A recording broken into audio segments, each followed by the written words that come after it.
അട്ടപ്പാടിയിൽ വീണ്ടും ആദിവാസി ശിശുമരണം. ഷോളയൂർ കടമ്പാറ ഊരിലെ ദീപ കുമാർ ദമ്പതികളുടെ 7 മാസം മാത്രം പ്രായമുള്ള കുഞ്ഞ് കൃഷ്ണവാണ് മരിച്ചത്. കോയമ്പത്തൂർ മെഡിക്കൽ കോളേജിൽ വെച്ച് ഇന്ന് പുലർച്ചെയായിരുന്നു കുഞ്ഞ് മരിച്ചത്. ഗോകുൽ VS ചേർന്നു. ഗോകുലി, അട്ടപ്പാടി എന്നത് ശിശുമരണങ്ങളുടെ ഒരു ഇടമായി മാറിയിട്ട് ഏറെക്കാലമായി. അതിൻ്റെ കണക്കുകളൊക്കെ എപ്പോഴും നമ്മൾ ചർച്ച ചെയ്യുന്നതുമാണ്. ഈ കുഞ്ഞിന് എന്തസുഖമായിരുന്നു? സമയത്ത് ചികിത്സ നൽകാത്ത സാഹചര്യം ഉണ്ടായോ?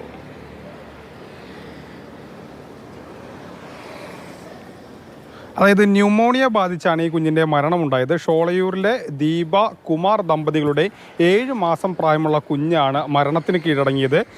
അട്ടപ്പാടിയിൽ ഇത് ഈ മാസം 2ാമത്തെ ശിശുമരണമാണ് റിപ്പോർട്ട് ചെയ്യുന്നത്. കടമ്പാറ ഊരിലാണ് ഇവർ താമസം. ഇവർ പ്രസവിച്ചതിന് ശേഷം ആദ്യം ഊരിൽ പോയി. അതിനുശേഷമാണ് കുട്ടിക്ക് ശ്വാസം മുട്ടൽ അനുഭവപ്പെട്ടത്.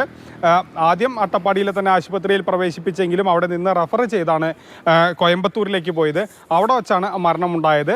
ചികിത്സ ആ സമയത്ത് കിട്ടിയെങ്കിലും കുട്ടിക്ക് എന്തുകൊണ്ട് ഇത്തരത്തിൽ ന്യൂമോണിയ വരുന്നു എന്നുള്ളത് ഒരു ചോദ്യമാണ്. ആ കാര്യങ്ങളൊക്കെ തന്നെ കൂടുതൽ പരിശോധനയ്ക്ക് ശേഷം മാത്രമേ വ്യക്തമാവുകയുള്ളൂ. കാരണം ഇതിനു മുൻപും സമാനമായി തന്നെ ഈ മാസം തന്നെ മറ്റൊരു ശിശുമരണവും അട്ടപ്പാടിയിൽ റിപ്പോർട്ട് ചെയ്തിരുന്നു. ശരി, 2 ശിശുമരണങ്ങളാണ് അടുപ്പിച്ച് അട്ടപ്പാടിയിൽ റിപ്പോർട്ട് ചെയ്യപ്പെട്ടത്.